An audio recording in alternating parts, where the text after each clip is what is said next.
Yo, what's up guys, Toonie here, back in our video, and today we got a certain scientific mental out review chapter 1, but it's part 2, and you probably saw part 1 on Aeon's channel, and he is back with part 2, so if you'd like to introduce yourself. What's up? I'm Aeon of Horus, and I make videos about the Toaru series, can you believe it?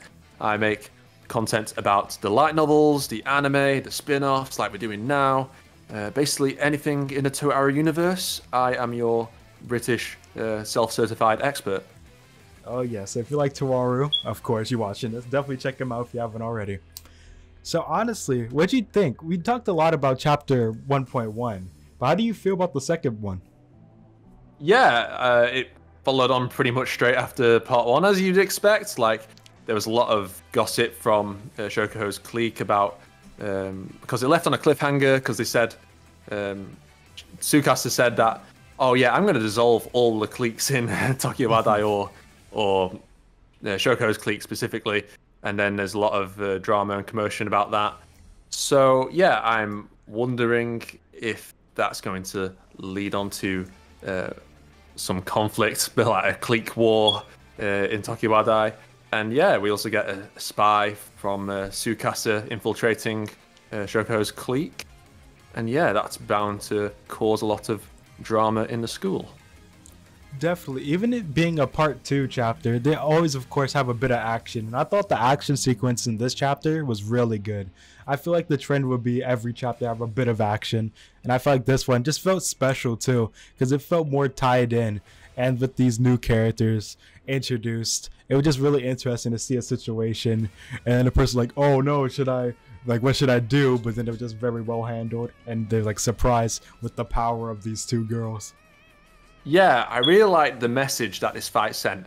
Okay, I know the enemies they were fighting pretty much came out of nowhere. They're like, oh yeah, we are people who hate level 5s. We just want to beat up Shokuho for no reason. But yeah, okay, I mean, that happens in the universe. It's plausible, but just, you know, rather have better enemies to fight, but whatever. But yeah, the message behind this fight is that Shoko says, like they only view her for her power. They only view her as a level 5 who has mental out, you know, the strongest mental ability in Academy City. But that's only part of her power, because she has her clique, and her clique makes her even more powerful. It's the people around her, and it just shows you that Shoko isn't, you know, only think about her power, because she could have easily controlled Hokaze to fight all these goons, but no. Hokaze did it of her own free will. She did it without mental out. And Shokuho didn't have to do anything, pretty much. I mean, she got launched up in the air by Hokaze, did the Makoto pose from Only My Railgun, which I thought was a bit weird, but who cares? But yeah, I really like the message behind this fight, and it leads on to what happens afterwards.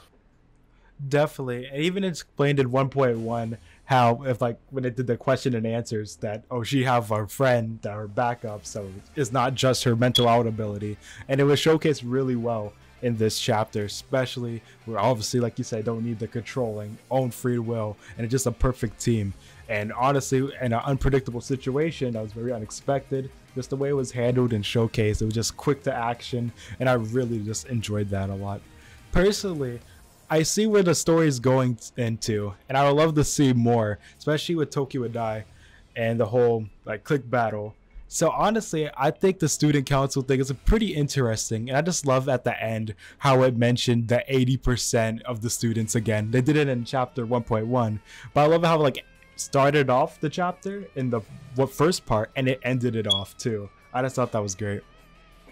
Yeah, like, the spy then reacted to what she saw around her, and like she was really surprised to see like how much Shokuho's clique like actually appreciates her and thinks of her. Like, they're so loyal to her, and the spy basically assumed, oh yeah, they only care about her because they're being brainwashed. But no, it's Shokuho's personality and yeah, her charisma, and the fact that she deep down does care about people. She doesn't use people as tools.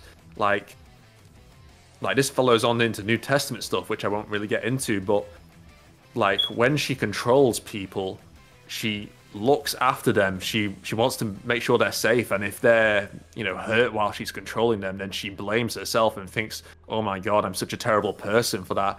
So, like, they're not like, you know, puppets for her. They're actual human beings, and she recognizes it, and that's partially somewhat why Chocoho doesn't really like using her power at times. But yeah.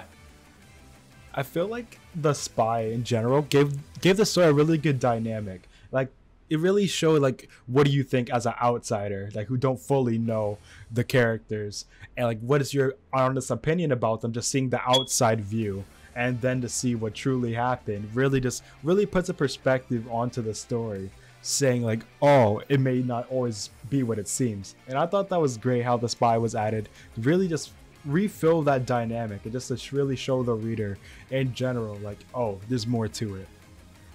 Real, we can like self-insert ourselves as the spy in a way. Like you said, like we like, okay, you might have, you know, read all the Toaru stories up until this point, but for those of you who haven't, you are basically the spy.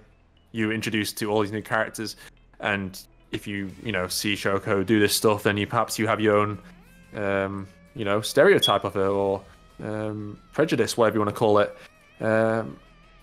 And yeah, at the end of the chapter, you basically see there's another side to Shokuho. And yeah, as long as this spin-off keeps going into like the depths of Shokuho's character, then I'm all for it, because her character was great already. But if we get even more, then even great. Like, more the merrier. Honestly, I really enjoyed chapter 1, and I thought it was a great introduction, and I can't wait to see where the story continues. I know there's a lot of possibilities with these characters, and I would just love to see it fully fleshed out. And I know we said it in part 1, but this is like different from Railgun with Dengeki Daioh. This is like a brand new magazine, new type, and hopefully sales, like popularity is just there, for it won't be acts in a really short story. I would love the progression just to keep on going and going, because I feel like there's just a lot of possibilities. Yeah, true. And I must ask you, do you think Makoto is going to show up in this spin-off, or do you think they're going to be like, nah, kind of similar to Astral Buddy and like, let's just keep her to Railgun? Yeah, I feel like they may do like maybe have Bisaka slightly, like if you remember in Accelerator how it showed like Satin and Uiharu slightly, like just like crossing. I feel like maybe slight references, maybe something even for in the beginning of Railgun where it had like Misaka versus Toma in the beginning. Maybe a full-on like maybe like a chapter like that, or maybe just a slight little cameo. Yeah, they might do the same with Mitsuari Ayu, because Mitsuari is a character very tied with Shokuho as a character. But yeah, I mean, she's already appeared in Astral Buddy, so I'm not sure if they're going to make her appear again, because it kind of be repetitive, to be honest, but we'll have to wait and see. Overall, I'm super down for the story, and I'm happy it finally came out such a long time, and I just can't wait for next month. Hell yeah, the more the merrier, like I said. Keep it going, and hopefully this will keep the Toaru series live. Of course. So, of course, thank you all so much for watching. Check out part 1 if you haven't already. I'm assuming you have. It's part 2, but check out part 1 on Aeon channel. Link in the description below. Thank you, Aeon, for coming down to part 2. My pleasure, and yeah, see you guys next time. All right, stay awesome.